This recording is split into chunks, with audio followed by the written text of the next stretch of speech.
শ্বশুর বাড়ি ছেড়ে তুমি যেখানে পড়ে আছো, এখন তোমার শাশুড়ির গা হাত পা কে টিপে দিচ্ছে? সব তুমি। দাদা আর এক কাপ চা চেয়ে গেছে, এটা দাদাকে দিয়ে এসো। আর হ্যাঁ, গ্যাস ফুরিয়ে গেছে, আজ উনুনেই রান্না করতে হবে। দাদাকে চাটা দিয়ে কয়লাটা ভেঙে দিও। আমি কয়লা ভাঙবো? আমি কয়লা ভাঙতে জানি না।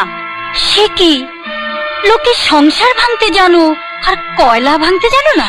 কি এত বড় কথা!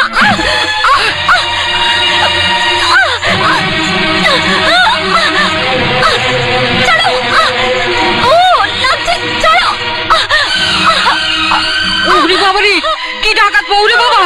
ও বড় খোকা, বড় খোকা! গ্রামের মেয়ে আমি, অনেক গাছের ডাল ভাঙতাম এই হাত দিয়ে। তোমার হাতটা সেই ডালের কাছে খুবই ঠুনকো।